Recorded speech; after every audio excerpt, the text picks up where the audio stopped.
In this video, I'll be running through how we got an 8 acquisition MER on a product giveaway, which was intended to generate leads for Black Friday, Cyber Monday, but we ended up generating a better return in terms of efficiency while this giveaway was live than we were in the ad account with evergreen campaigns. This is social proofing, but let's dive into the actual account structure and how we did it. So we started off by running a lead generation-based Facebook campaign with 3 static images within it. The static images were focused around the offer, which was win 1 of 5 kits valued at $185. We spent $615 on the campaign and we generated an attributed 525 leads. We actually got a lot more leads than this. The lead cost ended up coming out at about 70 to 80 cents, as you're going to see in a second. It's just the attribution wasn't great through the pixel. The incentive that made this work in combination with 4 other factors is that we set it up for post-purchase entries where you could get 3 bonus entries for every $25 that you spent with the brand. Now, if you go and run this, it won't work for you. You need to have multiple different components in place within this offer, which I'm going to go into in further slides and explain. So in total, the numbers are that we got 891 total entries, and of all of these people that entered, we ended up generating $7,425 during the giveaway while it was running.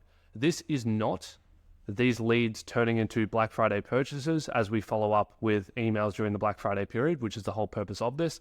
This is not the automated sequence that we're going to send off the back of this to those that didn't win with a custom Black Friday offer. Has nothing to do with that. These are just the people that went and purchased immediately so that they could get more entries. And so we spent $615 on Meta. We spent $300 in the product cost to actually give away, which meant we had an ROI of an 8.11. This is also the equivalent to an acquisition MER of an 8.11. For context, the target acquisition MER for this client is a 1.8. So we outperformed the target by a 4x through a giveaway. Now, what were the 4 factors that actually led to its success? Well, number 1, we set up the giveaway in a way that we were giving away their own products. This isn't a typical giveaway structure for most brands, and the reason being is that brands want to give away something more convincing than their own product. They want to give away a holiday trip. They want to give away something that will ideally have some audience overlap with the kinds of people that they want to attract, but is of a certain level of value that's going to attract more cold audiences that normally wouldn't come in just through the value proposition of the product. Now, the issue with that approach is that, yes, it will drive down your cost per lead, but consequently, the quality of the lead will also drive down accordingly. And so what I see is the most common mistake when people try to run giveaways to generate leads before Black Friday is they give away a product that somewhat overlaps with their target demographic and then see almost no revenue off the back of it. Because if I see a free giveaway for a laptop, I'm going to sign up regardless of what brand is doing it. I don't really care. If I know that there's a high chance that I'm going to win a new MacBook, I'll sign up. And so you really want to avoid that from happening unless you have really large budgets and you're looking to put serious volume through a giveaway.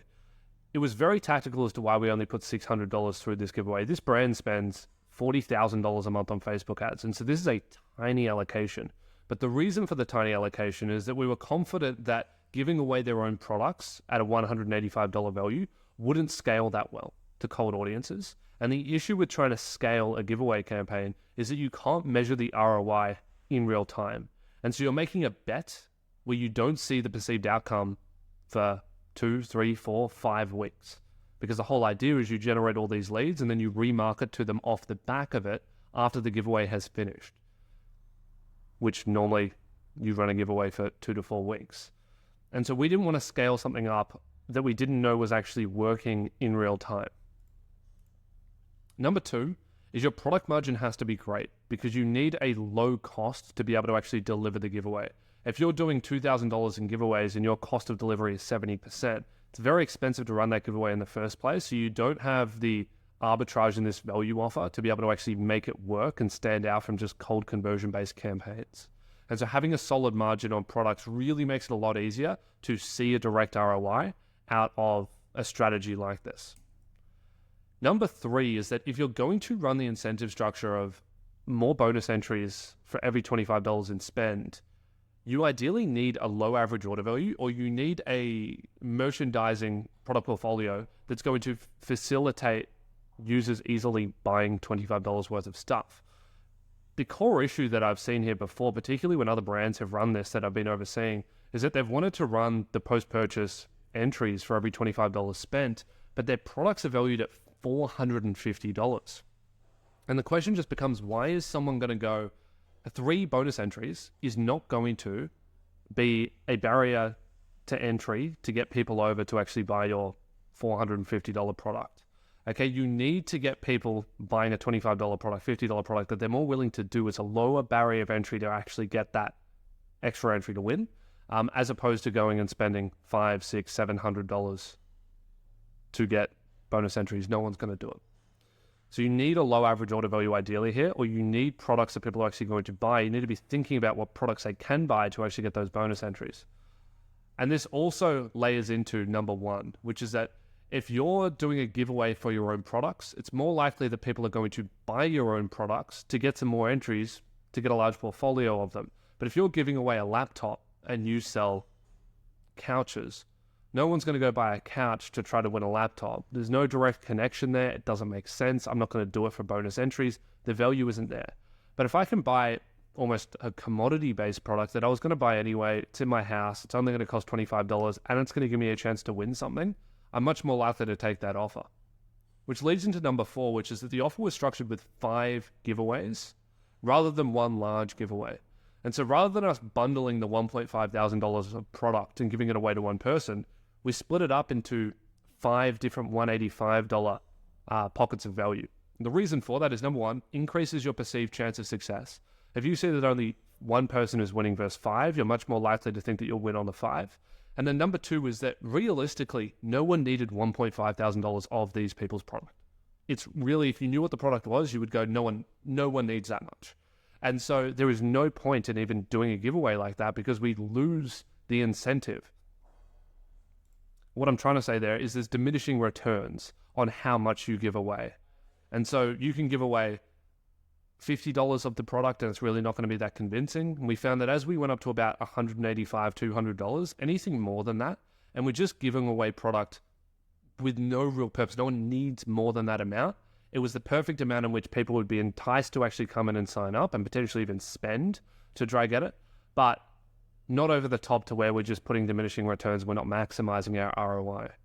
And so the way that we made this work and the way that we got an immediate 8 acquisition MER off this giveaway was that we were giving away our own products. And so the audience overlap of the people signing up were almost perfect to the kinds of people that would actually follow through and buy. An additional point here is that the creatives had very specifically, not only in the copy, but overlaid on all of the statics, 3 bonus entries for every $25 spent.